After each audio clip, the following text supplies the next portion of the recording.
The environments you're about to explore in The Witcher 2 create a truly rich RPG world.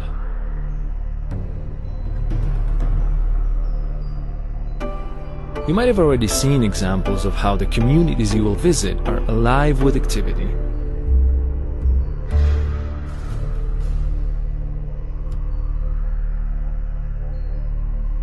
But that still leaves much more to see and experience. A wide range of distinctive locations and environments that comprise a cohesive and highly immersive world.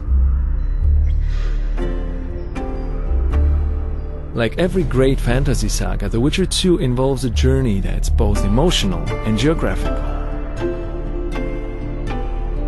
As he seeks to solve the mystery that threatens the northern kingdoms, Geralt will cross multiple realms, each with its own landscapes, architecture, and climate. In The Witcher 2, you'll experience numerous types of open locations, such as cities, fields, forests, and many different enclosed ones like taverns, caves, or dungeons.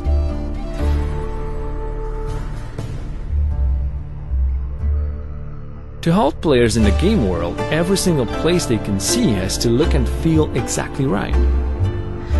Everything has to fit its surroundings, every bush, every plant, and every single rock. So, for example, before placing the trees in a particular location, we considered things like the terrain, the humidity, and the sun and wind conditions, and only then we could choose the proper types and decide exactly how each one should look.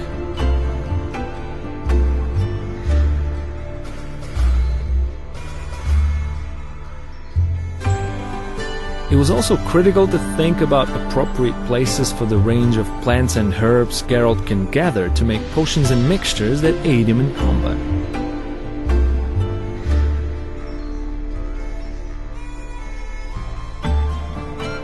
Similar demands arose for other locations like places of power and monster nests.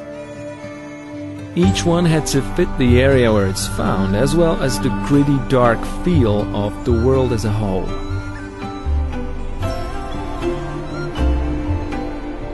Another important concern was to have an appropriate architectural style for each race in the world. To create the dwarven city of Bergen, for example, we looked at a number of different concepts, then put in a huge amount of work to translate the ones we chose into actual models and interiors. We believe we achieved exactly what we wanted. The dwarven structures reflect the race. Rough and tumble on the outside, but warm, friendly, and comfortable inside. The environments in The Witcher 2 are also dynamic. They change according to the time and the weather. What's more, these changes aren't just visual, they affect the world.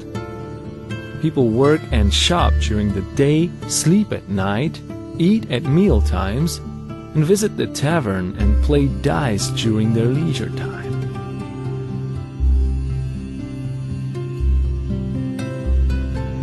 When it rains, they take shelter and sometimes complain. Naturally wild areas away from civilization tend to be more dangerous. You're more likely to run into thugs, monsters, and other enemies. Certain places can change according to the choices you make and how they shift the storyline. You may not even see some locations until you decide to replay the game in a different way.